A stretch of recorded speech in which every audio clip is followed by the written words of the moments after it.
They called her the rookie instructor, said she'd never last teaching real operators. Too young, too soft, too quiet for a facility where legends train legends. The SEAL instructors exchanged glances when she walked into the briefing room. Some smirked, others rolled their eyes. But when the range qualification began and 15 veteran operators failed the 400-meter shot, she stepped forward, adjusted the scope once, took one breath, and fired. The target exploded. The range fell silent. And suddenly, no one was questioning her credentials anymore. From which city in the world are you watching this video today? If this story of quiet strength resonates with you, consider subscribing for more tales of extraordinary people who prove that respect isn't given, it's earned. The Naval Special Warfare Development Group facility in Virginia Beach stood like a fortress against the pre-dawn darkness, its imposing concrete structures housing America's most elite warriors. Inside the main training complex, fluorescent lights hummed overhead, casting harsh shadows across the polished floors where the ocean's finest had walked for decades.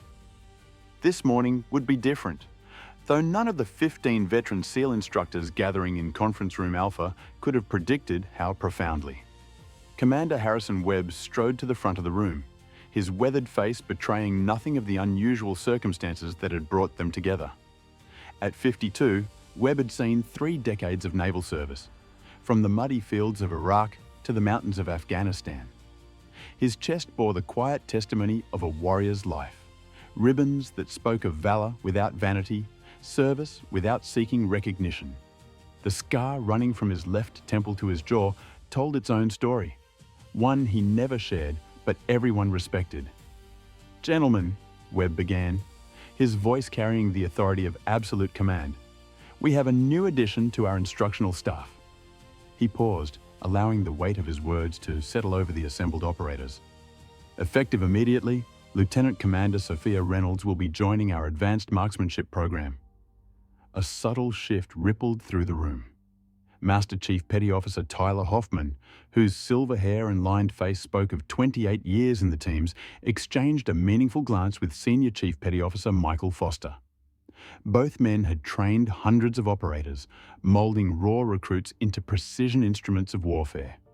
The arrival of a new instructor was always significant, but something in Webb's tone suggested this was more than routine personnel movement.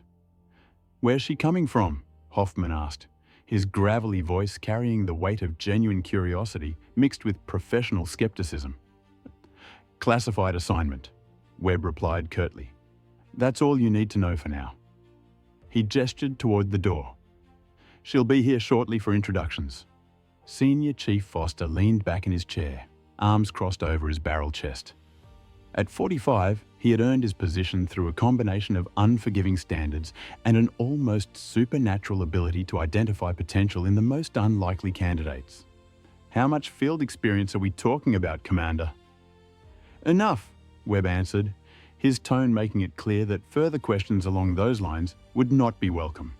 The minutes that followed passed in the particular brand of silence that occurs when experienced operators find themselves in unfamiliar territory. These men had faced down enemy fire, survived torture, and completed missions that would remain classified for decades. Yet the prospect of evaluating a new colleague created a tension that none would openly acknowledge, but all quietly felt. At precisely 0630 hours, the door opened with a soft click that somehow commanded immediate attention. Sophia Reynolds entered the room with the kind of measured stride that spoke of careful control rather than nervousness. At 34, she possessed a compact, athletic build that suggested serious physical conditioning without the obvious bulk that many associated with special operations. Her dark hair was pulled back in a regulation bun, and her utilities bore the crisp creases of someone who understood that details mattered in their profession. What struck the assembled instructors first was not her appearance, but her presence, or rather, the deliberate minimization of it. She moved like someone accustomed to being underestimated, someone who had learned to use assumption as camouflage. Her dark eyes swept the room once, cataloging faces and positions with the kind of systematic awareness that marked truly experienced operators. "Lieutenant Commander Reynolds," Webb announced formally, "meet your new colleagues." Sophia stepped forward, her posture perfect without appearing rigid. "Good morning," she said simply, her voice carrying a slight accent that hinted at southwestern origins. She didn't smile, didn't attempt the kind of forced camaraderie that might have seemed appropriate. Instead, she waited, allowing the moment to unfold naturally. Hoffman was the first to stand, extending a hand with the measured courtesy of a senior non-commissioned officer meeting a new officer. "Master Chief Hoffman, ma'am. Welcome to the facility." "Thank you, Master Chief," Sophia replied, accepting the handshake with a grip that was firm without being aggressive. "I'm looking forward to working with your team." One by one, the other instructors introduced themselves. Senior Chief Foster offered a respectful nod, but maintained the subtle distance that experienced operators reserved for untested newcomers. Petty Officer First Class Andrew Mitchell, the youngest instructor at 29, seemed curious rather than skeptical, his engineer's mind already calculating the potential dynamics of an expanded teaching staff. "What's your background, ma'am?" Mitchell asked during a brief lull in the introductions, his tone respectful but direct. Sophia's expression didn't change, but something flickered briefly in her eyes. Not discomfort, but calculation. "Various assignments," she replied evenly. "I'm sure we'll have opportunities to discuss operational details as we work together." It was a skillful deflection, polite but clearly establishing boundaries. The response told the assembled instructors more than a detailed resume might have. In their world, vague answers about previous assignments often indicated either highly classified work or roles that defied easy categorization. Webb checked his watch with deliberate precision. "The range qualification exercise begins at 0800.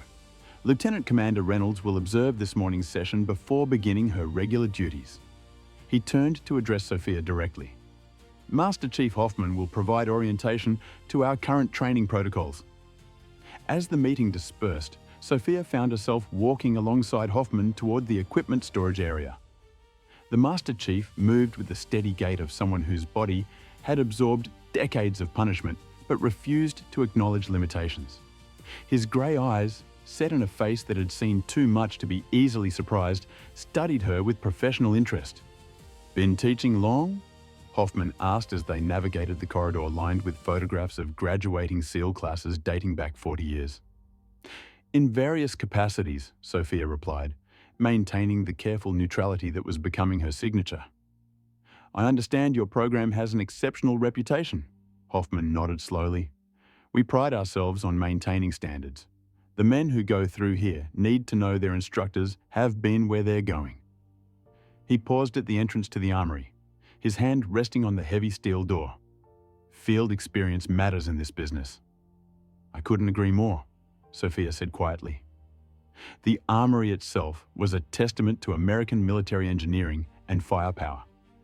Weapons of every conceivable type lined the walls in precise rows, from standard-issue M4 carbines to specialized sniper systems that cost more than most people's annual salaries. The air held the distinct scent of gun oil and metal, a combination that any experienced operator found oddly comforting. Senior Chief Foster was already present, checking inventory logs with the methodical attention to detail that kept elite units functioning. He looked up as Hoffman and Sophia entered, his expression neutral but watchful.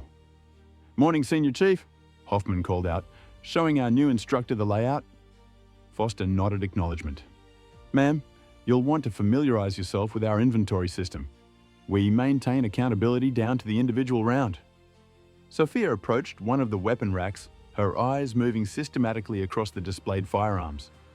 She paused briefly at a rack containing several precision rifle systems, her gaze lingering on a custom-modified M110 that bore the subtle marks of extensive field use. "Interesting setup," she observed, noting the non-standard scope mounting and modified stock. "Field modifications?" Foster's eyebrows rose slightly.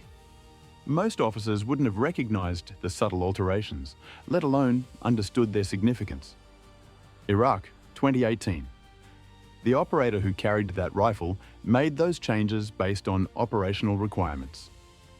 His tone carried a note of respect for both the weapon and its previous owner.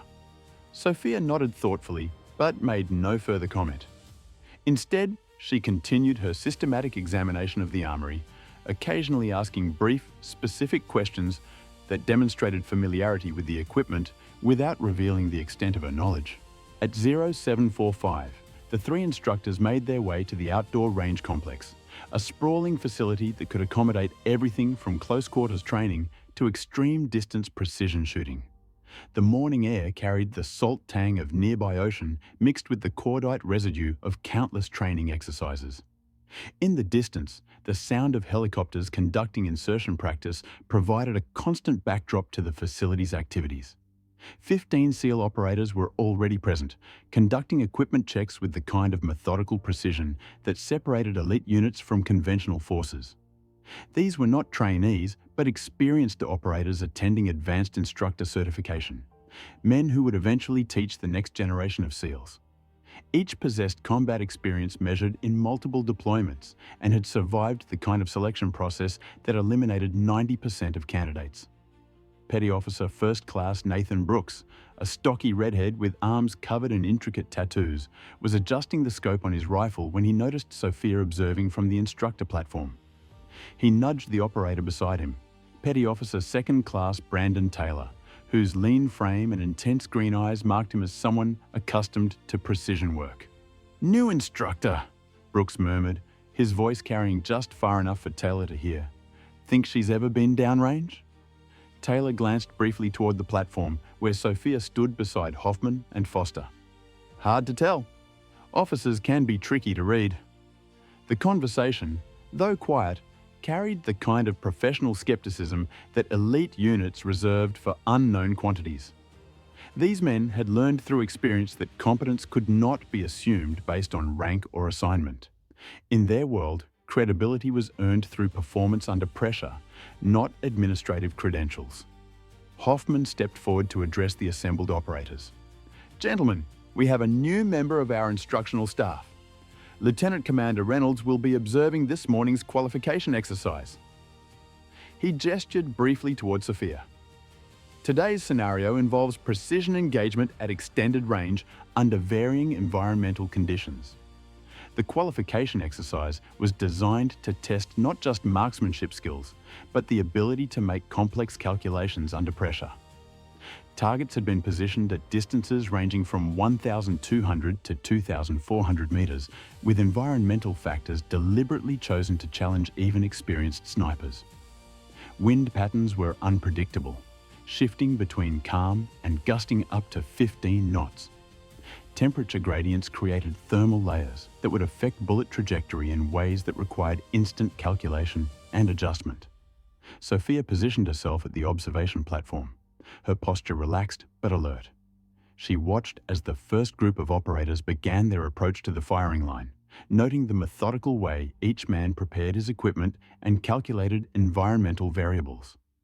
These were not merely good shooters, but students of ballistics, men who understood that successful precision shooting required equal parts technical knowledge and intuitive understanding. Petty Officer Brooks was the first to engage the 400-meter target, a steel plate barely visible to the naked eye at such distance. He settled into position with practiced ease, his body forming the kind of stable platform that years of training had made instinctive. Through his scope, he calculated wind speed, atmospheric pressure, and the dozens of other variables that would determine whether his bullet found its mark. The shot rang out across the range, a sharp crack that echoed off the distant hills.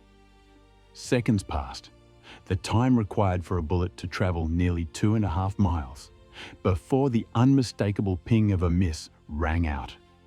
The target remained intact, untouched. Brooks's expression tightened almost imperceptibly. Missing was not unusual at such distances, but for an operator of his caliber, it represented a failure of calculation or execution that demanded immediate analysis. He worked his bolt action smoothly, chambering another round while mentally reviewing his calculations. His second shot produced the same result. A miss, though the impact crater in the earth behind the target suggested he was close.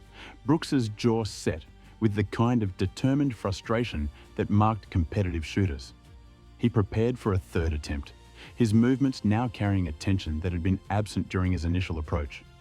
Taylor stepped to the adjacent firing position, his own rifle bearing the kind of custom modifications that spoke of serious investment in precision equipment. He observed Brooks's struggles with professional interest, using his colleagues' difficulties to refine his own approach to the challenging shot. Taylor's first attempt also resulted in a miss, though his bullet impact appeared closer to the target than Brooks's had been. He made minute adjustments to his scope, compensating for what he interpreted as wind drift, and prepared for his second shot. One by one, the operators attempted the two 400-meter engagement. Each was an accomplished marksman, men whose shooting skills had been proven in combat conditions that most could barely imagine. Yet the combination of distance, environmental factors, and the particular challenges of this range seemed to frustrate even their considerable abilities. After 20 minutes of attempts, not one of the 15 operators had successfully engaged the distant target. The steel plate remained stubbornly intact, a metallic challenge that seemed to mock their collective expertise. A tension had begun to build among the group. Not panic or defeat, but the kind of focused determination that came when professional pride met unexpected resistance. Hoffman frowned as he reviewed the results through his spotting scope. These were not random failures, but consistent misses that suggested some factor was being overlooked or miscalculated. He conferred briefly with Foster, their conversation conducted in the kind of professional shorthand that marked long-term working relationships. Sophia had remained silent throughout the exercise, her position on the observation platform providing a clear view of both the firing line and the distant targets. Her expression revealed nothing of her thoughts, but her eyes moved with the kind of systematic observation that marked someone accustomed to analyzing complex tactical situations. "Ma'am," Foster called from his position near the firing line, "any observations you'd like to share?" The question hung in the air with particular weight. It was both an invitation and a test. An opportunity for the new instructor to contribute, but also a chance for her to reveal the depth or shallowness of her expertise. Every eye on the range turned toward Sophia, waiting for her response. Sophia stepped down from the observation platform with measured steps, her movement deliberate but unhurried. She approached the firing line where Brooks still lay prone behind his rifle, frustration evident in the tight set of his shoulders. "May I?" she asked quietly, gesturing toward the rifle. Brooks hesitated for just a moment before rolling aside, making room for her at the firing position. The other operators gathered closer, their curiosity overcoming their initial skepticism. Here was the moment that would define their new instructor's credibility. Sophia settled into position with movements that were both fluid and economical. Her body seemed to meld with the rifle and the ground beneath it, forming the kind of stable platform that could only come from extensive practice. She made no adjustments to the scope settings that Brooks had carefully calculated, no dramatic preparations that might have suggested superior knowledge. Instead, she simply breathed. Once, twice, a third time, her finger found the trigger with the kind of gentle pressure that marked truly experienced shooters. The rifle fired, its sharp report echoing across the range. Seconds stretched into eternity as 15 pairs of eyes strained to see the distant target. Then came the sound, a clear, unmistakable ring of metal striking metal. The two 400-meter target had been hit, dead center. The range fell into complete silence. Brooks stared at the target through his spotting scope, confirming what they had all heard. Taylor's mouth hung slightly open, his usual composure cracked by disbelief. Even Foster and Hoffman, veterans of countless training exercises, seemed momentarily stunned. Sophia rose from the firing position with the same measured movements she had used to approach it. She handed the rifle back to Brooks with a slight nod, as if what had just occurred was entirely routine. "Wind's been shifting about 3 degrees every 40 seconds, she said quietly, her voice carrying no trace of pride or satisfaction. Thermal layer at approximately 1,800 meters is creating an updraft. Factor both in, and the target becomes manageable." Foster was the first to recover his voice. "How did you—" He stopped himself, professional training reasserting itself over curiosity. Sophia's expression remained neutral. "Experience," she said simply. Over the following hours, as the training exercise continued, Sophia demonstrated a depth of knowledge that gradually shifted the atmosphere on the range. She offered quiet suggestions that improved accuracy, shared insights about ballistics that even veteran instructors found valuable, and displayed a teaching style that was both authoritative and respectful. By the end of the day, the skeptical glances had been replaced by professional respect. Brooks, whose missed shots had begun the morning's challenge, approached Sophia as the range was being secured. "Ma'am," he said, his tone carrying genuine appreciation, "that was some shooting. Mind if I ask where you learned to calculate wind patterns like that?" Sophia considered the question for a moment before responding. "Various places," she said. "Some lessons stick better than others." It was another evasive answer, but somehow it felt different now. The morning's demonstration had earned her the right to maintain her privacy, at least for the moment. As the sun set over the Virginia Beach facility, Sophia found herself alone on the range, conducting a final inspection of the equipment. The other instructors had departed for dinner, but she seemed content with the solitude. She moved among the firing positions with systematic thoroughness, ensuring that weapons were properly secured and that no ammunition had been overlooked. Commander Webb appeared at the range entrance, his silhouette backlit by the interior lights of the main facility. He approached with the measured stride of someone who had made a decision about something important. "Quite a first day," he observed, coming to stand beside her at the 400-meter firing position. "Yes, sir," Sophia replied, without elaboration. Webb studied her profile in the gathering dusk. "The men are talking. That shot this morning has them curious about your background." "I imagine it would. Care to fill in some details?" Webb's tone was conversational, but the question carried the weight of command authority. Sophia was quiet for a long moment, her gaze fixed on the distant target that had defined her first day at the facility. When she spoke, her voice carried a different quality. Not the careful neutrality she had maintained throughout the day, but something deeper. "Fallujah 2019, she said quietly. "Counter-sniper operations. 93 confirmed eliminations over an 8-month deployment." She turned to face Webb directly. "The tremor in my left hand is from shrapnel. The scar on my shoulder is from a rifle round that came close enough to matter. The reason I don't talk about my service record is because most of it is still classified." Webb absorbed this information without visible reaction. In his position, he had learned to read between the lines of military careers, to understand what wasn't being said as much as what was. "Why the teaching assignment?" he asked. "Choice," Sophia replied. "After 8 years of taking lives, I thought I might try saving some instead." The answer hung between them, honest in a way that military conversations rarely achieved. Webb nodded slowly, understanding more than had been explicitly shared. "The men respect what they saw today," he said, "but respect in this business has to be maintained." "I understand, sir." As Webb walked back toward the facility, Sophia remained at the firing line for several more minutes. The target at 2,400 meters was no longer visible in the gathering darkness, but she knew exactly where it stood. Tomorrow would bring new challenges, new opportunities to prove herself to the elite operators she would be training. She had spent years learning to be invisible, to move through conflict zones without drawing attention to herself. Now she would have to learn a different skill: how to be visible in the right way, how to command respect through competence rather than camouflage. But as Sophia secured the last of the equipment and made her way back to the facility, she felt something she had not experienced in years: the possibility of belonging somewhere. Not as a shadow moving through hostile territory, but as a teacher, a guardian of skills that might keep the next generation of warriors alive. Sophia Reynolds had been both kinds of legend. Now she would discover which one the future required. Have you ever witnessed someone prove themselves through action rather than words? Someone whose quiet competence spoke louder than any boast? Share your thoughts in the comments below and tell us where in the world you're watching from.